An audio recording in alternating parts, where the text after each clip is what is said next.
Hello all, welcome back to another new video of Learn with Bhavna. Now we are starting MPA 016 का question number 4। अगर आपने इससे पहले वाली videos नहीं देखे तो आपको इस वीडियो के एंड में एक फोल्डर का लिंक मिल जाएगा। You can find out each and every video in that folder of all the important question. Along with that, अगर आपने इंपॉर्टेंट टिप्स वाली वीडियो नहीं देखी है तो वो भी अभी ऊपर आपको आई बटन में लिंक आ रहा होगा। You can check important tips video also. उससे आपको आइडिया हो जाएगा कि आपको आंसर कैसे करना है ऑफ क्वेश्चन, ताकि आप अच्छा स्कोर कर पाओ in your exam. Now question 4 में हमें बात करनी है various issues in micro level planning. हमें क्या क्या इश्यूज देखने को मिलते हैं माइक्रो लेवल प्लानिंग में। तो जब भी आप कोई भी आंसर लिखते हो, your first paragraph will always be the introduction. तो मैंने यहाँ पे लिखा कि जब हम माइक्रो लेवल प्लानिंग करते हैं तो हम एम कर रहे हैं ऐसे डेवलपमेंटल नीड्स को एड्रेस करने के लिए जो कि ग्रास रूट लेवल पे देखी जाती है, जो फोकस करती है विलेजेस के ऊपर, पंचायत, अर्बन लोकेलिटीज़ के ऊपर। दो इसका जो पोटेंशियल है वो इंक्लूसिव और कॉन्टेक्स्ट स्पेसिफिक सॉल्यूशन निकालना है, लेकिन जो इसकी इम्प्लीमेंटेशन की जब बात आती है इंडिया में तो सेवरल चैलेंजेस देखने को मिलते हैं sociological, economical and administrative factors की वजह से। अब ये जो इश्यूज हैं ये कॉम्प्लेक्सिटीज दिखा रहे हैं इंडिया की वास्ट डाइवर्सिटी के, जो कि इनइक्वालिटीज और इंस्टीट्यूशनल कॉन्स्ट्रेंट से निकली हुई है, राइट। तो फर्स्ट हमारा आ जाता है कि रिलायबल और ग्रैनुलर डेटा की जो लैकिंग है वो देखने को मिलते हैं, जहाँ पे जो इफेक्टिव माइक्रो लेवल प्लानिंग है उसमें एक्यूरेट, डिटेल्ड और अप टू डेट इंफॉर्मेशन चाहिए होती है पॉपुलेशन, डेमोग्राफिक की, रिसोर्सेज की और सोशो इकोनॉमिक कंडीशंस की, एज वेल एज इंफ्रास्ट्रक्चर की।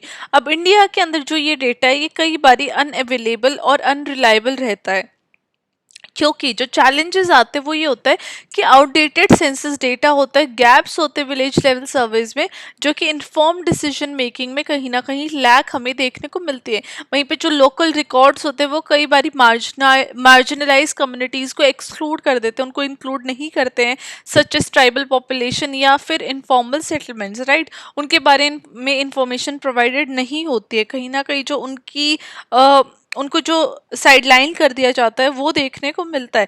एग्जाम्पल, जब हम lack of accurate land records की बात करते हैं रूरल इंडिया में, तो वो कहीं ना कहीं हमें डिले देखने को मिलता है एग्रीकल्चरल डेवलपमेंट प्रोजेक्ट्स में, जो कि स्मॉल और लैंडलेस फार्मर्स को एक्सक्लूड कर देते हैं फ्रॉम ऑल द बेनिफिट्स या फ्रॉम बेनिफिटिंग एट ऑल।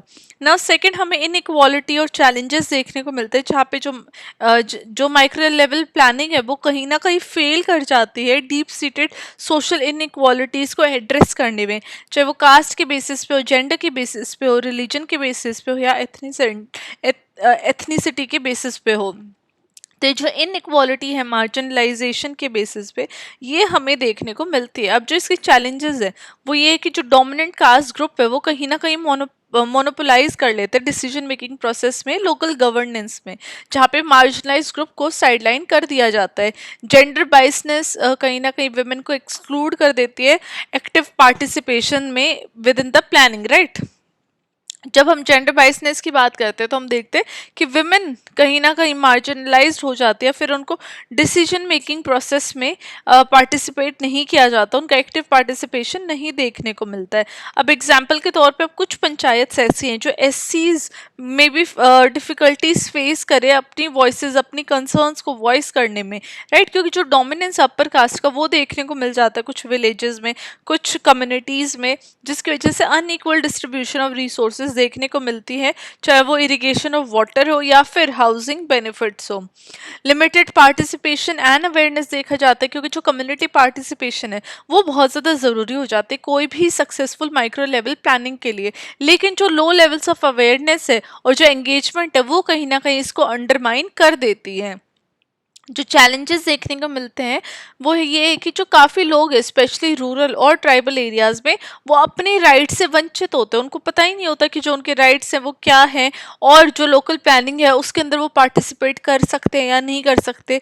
जितने भी ब्यूरोक्रेटिक डोमिनेंस है डिसीजन मेकिंग में वो कहीं ना कहीं इन कम्युनिटीज़ के जो इनपुट है उनको कहीं ना कहीं साइडलाइन कर देती है। एक तो इनको अवेयरनेस भी नहीं होती, देन इनको ऑप्रेस करके रखा जाता है, इनकी जो वॉइसेस है उनको नहीं सुना जाता है, राइट, एंड देन ऊपर से इनके साथ अत्याचार होता है। तो ये सारी रीज़न इन सारे रीजन की वजह से इन कम्युनिटीज को या इन मार्जिनलाइज पीपल को कहीं ना कहीं साइडलाइन कर दिया जाता है। एग्जाम्पल के तौर पे जब हम ग्राम सभा की बात करते हैं, विलेज असेंबली की, तो ये अपने आप में एक वाइटल फोरम है पार्टिसिपेटरी गवर्नेंस के लिए अंडर पंचायती राज सिस्टम। तो ये फ्रीक्वेंटली बाईपास होता हुआ है या फिर पुअरली अटेंडेड हुआ है क्योंकि लैक ऑफ अवेयरनेस या फिर कॉन्फिडेंस देखने को मिलता है अमंग द विलेजर्स। उनके अंदर कॉन्फिडेंस ही नहीं, अवेयरनेस ही नहीं उनके उनके उनको किसी भी चीज़ के बारे में, तो कहाँ पे वो अपनी वॉइसेस या कंसर्न रेज करेंगे, राइट। तो ये अपने आप में एक बहुत बड़ा इशू बन जाता है लैक ऑफ अवेयरनेस का। ना फोर्थ हमारे देखने को मिलता है रिसोर्सेज कंस्ट्रेंट। अब माइक्रो लेवल प्लानिंग कई बार फेल कर जाते हैं बिकॉज इनएडिक्वेट फाइनेंशियल और ह्यूमन रिसोर्सेज होते हैं। प्रॉपर फाइनेंशियल और ह्यूमन रिसोर्सेज ना होने की वजह से इन पॉलिसीज का या माइक्रो लेवल प्लानिंग का इम्प्लीमेंटेशन कई बार फेल हो जाता है या इतने अच्छे से नहीं हो पाता है, वो कहीं ना कहीं अफेक्ट कर जाता है नेगेटिवली। अब जो चैलेंजेस हैं, जितनी भी लोकल गवर्नमेंट है स्पेशली रूरल एरिया में, वो एडुकेट फंडिंग उनके पास नहीं होती है डेवलपमेंट प्रोजेक्ट्स के लिए। अब जो ट्रेंड पर्सनल है उनकी शॉर्टेज भी देखने को मिलते हैं जो इन एग्जीक्यूशन ऑफ प्लान्स को इफ नेगेटिवली इफेक्ट करते हैं। एग्जाम्पल काफ़ी सारी जो पंचायत है वो हेविली डिपेंड करती है स्टेट और सेंट्रल के ग्रांट्स के ऊपर, जो उनकी जो एबिलिटी है कुछ इंडिपेंडेंट या फिर लोकलाइज प्रोजेक्ट्स लेने में उसको रोक देती है, फिर उस पर लिमिटेशंस देखने को मिल जाती है। अगर उनको ग्रांट नहीं मिलेंगे तो वो कहाँ पे जो इंडिपेंडेंट प्रोजेक्ट्स हैं उनका उनके अंदर भागीदारी करेंगे, राइट। बिकॉज उनको फंड्स तो सेंट्रल गवर्नमेंट से आ रहा है, स्टेट गवर्नमेंट से आ रहा है, so they can not take decisions by their own. Fifth हमें ओवरलैपिंग देखी जाती है जो रिडक्शंस और ब्यूरोक्रेटिक इन एफिशिएंसी की वजह से।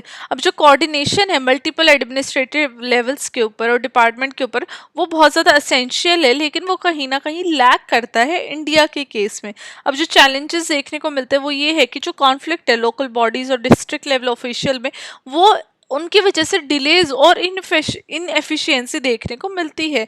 ओवरलैपिंग रिस्पॉन्सिबिलिटीज कंफ्यूजन क्रिएट कर देती है अकाउंटेबिलिटी के बेसिस के ऊपर। अब एग्जांपल क्या है, अर्बन एरियाज के अंदर जब म्यूनिसिपल कॉर्पोरेशन की हम बात करते हैं तो वो कहीं ना कहीं स्ट्रगल करते हैं स्टेट डिपार्टमेंट के साथ कोऑर्डिनेट करने में, जिसकी वजह से डिलेज देखे जाते हैं इंफ्रास्ट्रक्चर प्रोजेक्ट में, चाहे वो रोड कंस्ट्रक्शन हो, वाटर सप्लाई सिस्टम हो, या फिर और भी कोई डिपार्टमेंट हो, उसमें डिलेज हमें म्यूनिसिपल कॉर्पोरेशंस की वजह से जब कोऑर्डिनेशन नहीं हो पाती स्टेट डिपार्टमेंट के साथ, तो डिफरेंट डिपार्टमेंट्स के अंदर कोऑर्डिनेशन नहीं है, एक स्मूथ कन्वर्सेशन नहीं हो रही है, तो डिलेज आ जाते हैं, जिसकी वजह से जो लोकल पीपल हैं जो इन चीज़ों से जूझ रहे हैं वो कहीं ना कहीं अफेक्ट होते हैं डेफिनेटली।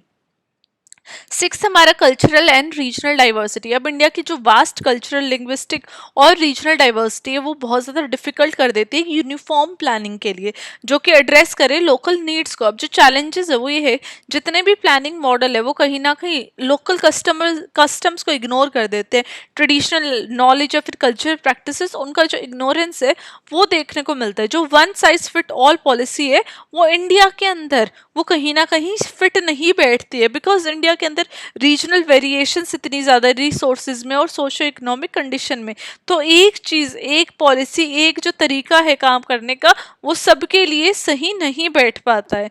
एग्जाम्पल के तौर पर जब डेवलपमेंट प्रोजेक्ट्स आते हैं ट्राइबल रीजन में, वो कहीं ना कहीं कम्युनिटी की जो रिलायंस है उसको ओवरलुक कर देते हैं फॉरेस्ट के ऊपर, जिसकी वजह से एक डिस्प्लेसमेंट और रेजिस्टेंस देखने को मिलता है कम्युनिटीज़ के अंदर। जैसे कि उड़ीसा का जब ट्राइबल एरियाज के अंदर जो माइनिंग प्रोजेक्ट आया था उस टाइम पे प्रोटेस्ट देखने को मिली थी, बिकॉज लोग नहीं चाह रहे थे कि माइनिंग प्रोजेक्ट आए। उसकी वजह से जो ट्राइबल रीजन था उड़ीसा का, ट्राइबल एरियाज थे, उनको डिस्प्लेस होना पड़ रहा था, उनको अपना हैबिटेट छोड़ के जाना पड़ रहा था, इसलिए उन्होंने इस चीज़ का प्रोटेस्ट किया।